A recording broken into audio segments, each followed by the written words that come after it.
പ്രിയമുള്ള സുഹൃത്തുക്കളെ എല്ലാവർക്കും നമസ്കാരം. പുതിയൊരു വീഡിയോയിലേക്ക് സ്വാഗതം.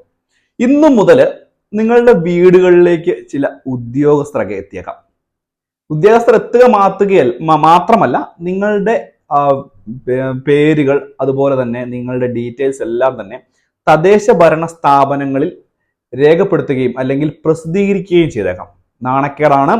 വളരെ പ്രധാനപ്പെട്ട അറിയിപ്പാണ്. റേഷൻ കാർഡ് ഉള്ള ആളുകൾ തീർച്ചയായിട്ടും ശ്രദ്ധിക്കേണ്ട ചില അറിയിപ്പുകൾ, ഇന്നു മുതൽ ബാധകമായിട്ടുള്ള അറിയിപ്പുകൾ ഇന്ന് ഷെയർ ചെയ്ത് തരുന്നു.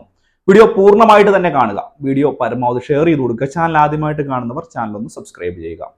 വിശദമായിട്ടുള്ള അറിയിപ്പ് തന്നെ നോക്കാം. നമുക്കറിയാം, നമ്മുടെ സംസ്ഥാനത്ത് റേഷൻ കാർഡുമായി ബന്ധപ്പെട്ടൊക്കെ മുൻപ് പലതരത്തിലുള്ള അറിയിപ്പുകൾ വരികയുണ്ടായി. അതിനുശേഷം വ്യത്യസ്തങ്ങളായിട്ടുള്ള നടപടികൾ വരികയുണ്ടായി. കേരളത്തിൽ 4 തരത്തിലുള്ള റേഷൻ കാർഡാണ് പ്രധാനമായിട്ട് ലഭിക്കുക. അതായത് മഞ്ഞ, പിങ്ക്, അതുപോലെ തന്നെ നീല, വെള്ള. കൂടാതെ NPI ആയിട്ടുള്ള അല്ലെങ്കിൽ സ്ഥാപനങ്ങളായിട്ടുള്ള ആളുകൾക്ക് കാർഡ് വിതരണം ചെയ്യുന്നുണ്ട്. ഇതുവഴിയൊക്കെ ആനുകൂല്യങ്ങൾ ലഭിക്കുന്നുണ്ട്. പക്ഷെ പ്രധാനമായിട്ടും സബ്സിഡി സാധനങ്ങൾ കൂടുതലായിട്ട് ലഭിക്കുക മഞ്ഞ, പിങ്ക് കാർഡിനാണ്. ഇതിനെതിരെ വലിയ രീതിയിലുള്ള പരാതി കേരളത്തിന്റെ പല കോണുകളിൽ നിന്നും താലൂക്ക് സപ്ലൈ ഓഫീസുകളിലേക്കൊക്കെ പോകുന്ന സാഹചര്യമുണ്ടായി. അതായത് ജില്ലകളിലോ അതായത് താലൂക്കുകളിലെ സപ്ലൈ ഓഫീസുകളിലേക്ക് പരാതി പോവുകയുണ്ടായി. ഇതിന്റെ ഒരു പശ്ചാത്തലത്തിൽ കൂടുതൽ കർശനമായിട്ടുള്ള നടപടിയുടെ ഭാഗമായിട്ട് ഇന്നു മുതൽ കർശനമായിട്ടുള്ള പരിശോധന വീടുകളിലെത്തി ഉദ്യോഗസ്ഥർ നടത്തുകയാണ്. ഇതിന്റെ ഒരു പശ്ചാത്തലം എന്ന് പറയുന്നത് തന്നെ നിങ്ങൾ ശ്രദ്ധിക്കേണ്ട വളരെ പ്രധാനപ്പെട്ട ഒരു കാര്യമാണ്. അനർഹമായിട്ട് ഈ ഒരു മഞ്ഞ, പിങ്ക്, നീല റേഷൻ കാർഡ് കൈവശം വെച്ചിരിക്കുന്ന ആളുകളെ പിടികൂടുക.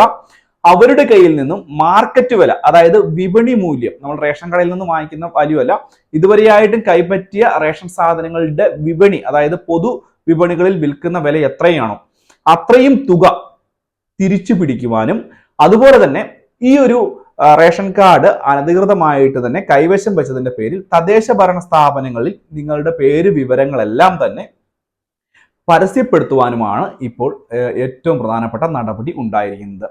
അപ്പോൾ പ്രത്യേകമായിട്ട് മനസ്സിലാക്കുക, ഇതിനു വേണ്ടിയൊക്കെ ചില മാനദണ്ഡങ്ങളുണ്ട്. ഈ ഒരു ഇങ്ങനെ പിടിച്ച് ഒഴിവാക്കുന്ന ലിസ്റ്റിലേക്ക് നീല, വെള്ള കാർഡിൽപ്പെട്ട അർഹതയുള്ള ആളുകൾക്ക് മാറ്റം കിട്ടുകയും ചെയ്യും. ഇതിന്റെ ഒരു പശ്ചാത്തലത്തിൽ നിങ്ങൾക്ക് സ്വയമേ വേണമെങ്കിൽ ഈ ഒരു റേഷൻ കാർഡ് സറണ്ടർ ചെയ്യാൻ സാധിക്കും.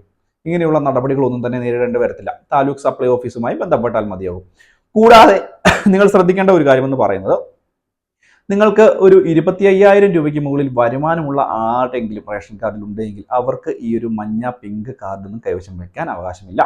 കൂടാതെ തന്നെ 1000 സ്ക്വയർ ഫീറ്റിന് മുകളിലുള്ള വീട് ഉള്ള ആളുകൾ, കേന്ദ്ര സംസ്ഥാന സർക്കാരുകളുടെ പെൻഷനുകൾ വാങ്ങുന്ന ആളുകൾ, ക്ഷേമ പെൻഷൻ ബാധകമല്ല, മറ്റു പെൻഷനുകൾ വാങ്ങുന്ന ആളുകൾ, അല്ലെങ്കിൽ കേന്ദ്ര സംസ്ഥാന സർവീസിലൊക്കെ ഇരിക്കുന്ന ആളുകൾ, അങ്ങനെയൊക്കെയുള്ള ആളുകൾക്കൊന്നും ഈ ഒരു മഞ്ഞ, പിങ്ക് കാർഡ് കൈവശം വയ്ക്കാൻ ഉള്ള അർഹതയില്ല. ഏകദേശം 10ഓളം മാനദണ്ഡങ്ങൾ ഇതുമായി ബന്ധപ്പെട്ടുണ്ട്. ഇതൊക്കെ മുൻപ് തന്നെ പറഞ്ഞിരുന്നതാണ്.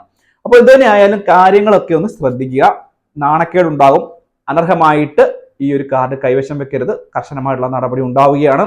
ഇത് തന്നെ ആയാലും ഇന്നു മുതൽ തന്നെ പരിശോധന കൂടുതൽ ശക്തമായി കൂടുതൽ മേഖലകളിലേക്ക് വ്യാപിക്കുകയും വേണം.